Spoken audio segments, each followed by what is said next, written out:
అది చిన్న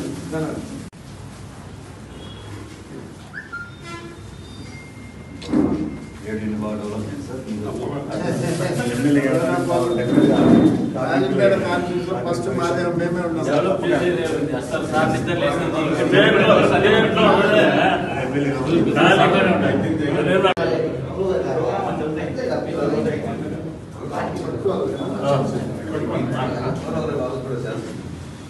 అందరి దగ్గరికి వెళ్ళి వారికి మెడికల్ కాలేజీలు ఉండడం వల్ల ఉపయోగం ఏంటి, చంద్రబాబు నాయుడు మెడికల్ కాలేజ్ తీసేయడం వల్ల నష్టం ఏంటి అనే దీన్ని విశదీకరిస్తూ వైఎస్ఆర్ కాంగ్రెస్ పార్టీ అనుబంధ విభాగాలైనటువంటి విద్యార్థి యువజన టీచర్స్ తర్వాత కార్మికులు అన్ని సంఘాలు కలుపుకునేటువంటి కార్యక్రమం నిర్వహిస్తున్నాం.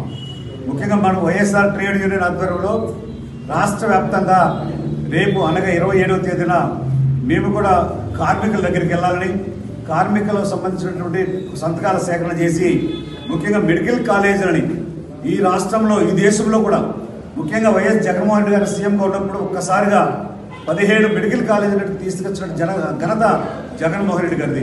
ఎందుకంటే గత దాదాపు 14-15 సంవత్సరాల పాటు నేను ముఖ్యమంత్రిగా ఉన్నాను. 40 years ఇండస్ట్రీ అయినటువంటి చంద్రబాబు నాయుడు ఒక్క మెడికల్ కాలేజీని తీసినటువంటి చరిత్ర లేదు.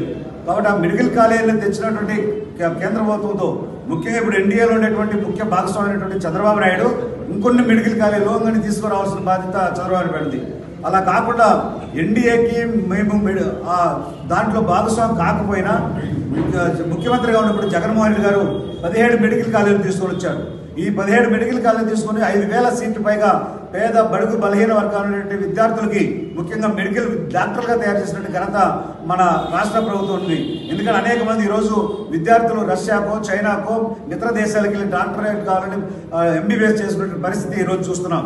అలా కాకుండా పేద విద్యార్థులు ముఖ్యంగా ఎస్సీ ఎస్టీ మైనారిటీ విద్యార్థులకు ఈరోజు ఉచితంగా డాక్టర్గా తయారు చేసినటువంటి చరిత్ర జగన్మోహన్ రెడ్డి గారు ఉండేది.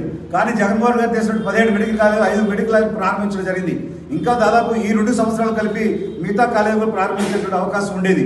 కానీ ఈ రాష్ట్రానికి ఎవరైతే ప్రజలు ముఖ్యంగా ఈవీఎంల ద్వారా ముఖ్యమైనటువంటి చంద్రబాబు నాయుడు ఎక్కడా కానీ జగన్మోహన్ రెడ్డి గారు చేసినటువంటి పథకాలు ఏవి కానీ ఈరోజు గ్రామీణ ఉపాధి హామీ పథకం ఉన్నటువంటి వాలంటీర్లు కానీ విలేజ్ క్లినిక్లు కానీ మిగతా పథకాలన్నీ కూడా రద్దు చేస్తూ అందులో భాగంగా మెడికల్ కాలేజీలు చూస్తే ఇక్కడ కూడా శానిటర్లో మనం మెడికల్ కాలేజీలు కొడుతున్నారు. కాబట్టి అన్ని కాలేజీలు చూడడం తర్వాత జగన్మోహన్ రెడ్డి గారి ఫోటో వస్తున్న ఉద్దేశంతో చంద్రబాబు నాయుడు మెడికల్ కాలేజీని పీపీపీ అంటే ప్రైవేటీకరణ పబ్లిక్ అన్ని కలిపి చేస్తామని చెప్పి అంటున్న పార్ట్నర్షిప్తో చేయాలంటున్నాడు.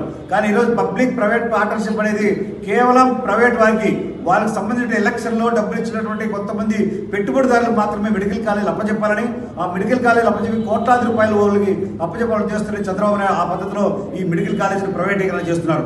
గతంలో మనం చూసాం నేదురుమల్లి జనార్దన్ రెడ్డి గారు మెడికల్ కాలేజీని ప్రైవేటీకరణ చేసేటప్పుడు పెద్ద ఎత్తున విద్యార్థి యువజన ఆందోళన చేస్తే ఆయన ప్రభుత్వం నుంచి ముఖ్యమంత్రి గుర్తించినటువంటి చరిత్ర ఈ రాష్ట్ర ప్రజలది.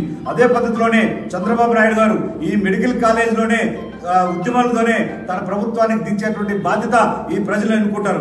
ఎందుకంటే కేవలం వైఎస్ఆర్ కాంగ్రెస్ పార్టీ ఉండేటువంటి కార్యకర్తలు కాదు, మేము రాష్ట్రంలో తిరుగుతుంటే ప్రజలు కూడా చెప్తున్నారు చంద్రబాబు నాయుడు గారు గతంలో చూసాం, కానీ ఇప్పుడు ఉన్నటువంటి చంద్రబాబు నాయుడు అన్నీ కూడా ప్రైవేటీకరణ.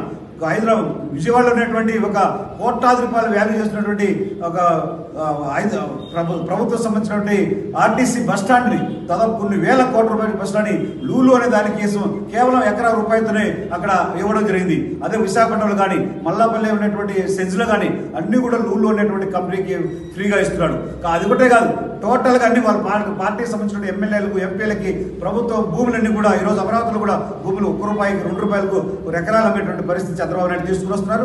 దానికి వైఎస్ఆర్ కాంగ్రెస్ పార్టీ అధ్యక్షులుగా జగన్మోహన్ రెడ్డి గారు ఇచ్చినటువంటి పిలుపు మేరకి ఈ రాష్ట్రంలో జరుగుతున్నటువంటి ఈ యొక్క ఉద్యమం నవంబర్ 28 జరుగుతుంది. గవర్నర్ గారు కూడా ఈ కోటి సంతకాల దీంట్లో గవర్నర్ గారికి కూడా జరుగుతుంది. దాంట్లో మేము కూడా భాగస్వాములు అవుతున్నాం. ఈరోజు కేవలం ట్రేడ్ యూనియన్ సంబంధించిన ఆటో రిక్షా కార్మికులు, అలాగే సంఘ మిత్రాలకు సంబంధించిన వాళ్ళు, అలా అందరూ కలుపుకొని కేవలం టీచర్లు కూడా కొన్ని ప్రాంతాలు మనం చూస్తున్నాం. టీచర్లు బయటకు వచ్చినా, ఉద్యోగస్తులు బయట. వైఎస్ఆర్ పార్టీ పిలుపు మేరకు టోటల్ యావత్ రాష్ట్రంలో కూడా వైఎస్ఆర్టీయూసీ తరఫున పోస్టర్ లాంచింగ్ కార్యక్రమం జరుగుతుంది. అదేవిధంగా మేము కూడా ఈరోజు మదనపల్లి పార్టీ ఆఫీస్లో కూడా మన రాజారెడ్డి గారి ఆధ్వర్యంలో మేము ఇక్కడంతా వైఎస్ఆర్టీయూసీ సభ్యులు మేమందరూ కలిసేసి ఇక్కడ వచ్చిందో మన సార్ కూడా వచ్చి రీజనల్ జోనల్ ఇన్ఛార్జ్ ఆయన సమక్షంలో ఇక్కడంతా మేము వచ్చి పోస్టర్ ఆవిష్కరణ కార్యక్రమం జరుగుతాము.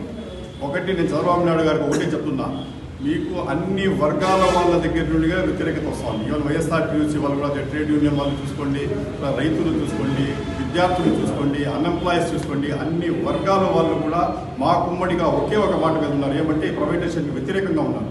ఇంత చేస్తూ ఉంటే కూడా ఒక ఉడుంపట్టు పట్టినట్టు చంద్రబాబు నాయుడు గారు దీనికి ప్రైవేటైజేషన్ చేసే తీరుతాను అని చెప్పి ఆయన కూర్చున్నారంటే దీని వెనకాల మతలబ్ ఏమనేది ప్రతి ఒక్కరికి ప్రజలకు అనుమానం వస్తూ ఉంది. మేము ఒకటే చెప్తున్నా, ఈ రోజు మీరు చేస్తూ ఉండే ప్రతి కార్యక్రమం కూడా ప్రజలకు వ్యతిరేకంగా పోతా ఉంది. ప్రజల దగ్గర నుండి మీకు తెలియకుండానే మ్యాక్సిమం వ్యతిరేకత వస్తూ ఉంది. మీ పునాదులు కదులుతూ ఉన్నాయి, మీకు అర్థం కావడం లేదు. ఖచ్చితంగా రాబోయే దినాల్లో కూడా ఇంకా ఇది గాలి వానై చిన్న చినుకు పడి గాలి వానై మీకు ఖచ్చితంగా మీ కూటమి ప్రభుత్వాన్ని లేకొని పోయేది ఖాయమని చెప్పిస్తున్నారు. మరియు చెప్తా ఉన్నాం, మీరు ఈ రోజుకైనా మేలుకొని ఖచ్చితంగా ప్రజల్లో ఇంత వ్యతిరేకత వస్తుంది, మీరు సర్వేలు చెప్పించుకోండి, ఏ రకంగా వ్యతిరేకత వస్తుంది చూడండి. కోటి సంతకాలకు అపూర్వ స్పందన వస్తుంది. ఎక్కడ పోయినా ప్రజలు స్వచ్ఛందంగా ముందుకు వచ్చేసేదును మేము దీనికి అగెనిస్ట్గా ఉన్నాము, ఈ ప్రైవేటైజేషన్కి అగెనిస్ట్గా ఉన్నామని చెప్పి ముందుకు వస్తున్నారు. దీన్ని గమనించేసి మీరు తీసుకునే డెసిషన్ను రిటర్న్ తీసేసుకొని ప్రజలకు మేలు చేయాలా. ఈరోజు మీకు ప్రజలు ఓట్లేసి గెలిపించారు, అట్లీస్ట్ వాళ్ళకు మేలు చేయాలి. అట్లాంటిది పోయి పేద ప్రజలకు అగెనిస్ట్గా మీరు డెసిషన్ తీసుకుంటా ఉన్నారు. ఖచ్చితంగా ఇది మీకు రివర్స్ అవుతుంది. మీ గవర్నమెంట్ వచ్చిన పతనం ఇది ఖాయమని చెప్పి మనం చేసుకుంటూ 27వ తేదీ జరిగే ఈ పోస్టల్ ఆవిష్కరణ 20 జరిగే సంతకాల సేకరణ కార్యక్రమంలో ప్రతి ఒక్కరూ వైఎస్ఆర్టీసీ సభ్యులు ప్రతి ఒక్కరూ పాల్గొని దీన్ని విజయవంతం చేసి కోటి సంతకాలు మనమంతా చేసే టార్గెట్ ఉంది. వీళ్ళు కూడా కొన్ని టార్గెట్స్ ఉన్నాయి, దాన్ని కూడా ఫుల్ఫిల్ చేసి ఈ సంతకాల సేకరణ స్వచ్ఛందంగా వాళ్ళ దగ్గర తీసేసుకొని మనం జగన్మోహన్ రెడ్డికి అందిస్తే ఖచ్చితంగా అది మన గవర్నర్ వరకు పోతుంది. గవర్నర్ గారు కూడా జీసీ దీనికి హైకమాండ్ వరకు పంపిస్తారు. కాబట్టి మీరందరూ దీనికి వైఎస్ఆర్టీసీ సభ్యులందరూ దీనికి పాల్గొని దీన్ని సక్సెస్ చేస్తారని మనం చేసుకుంటాం.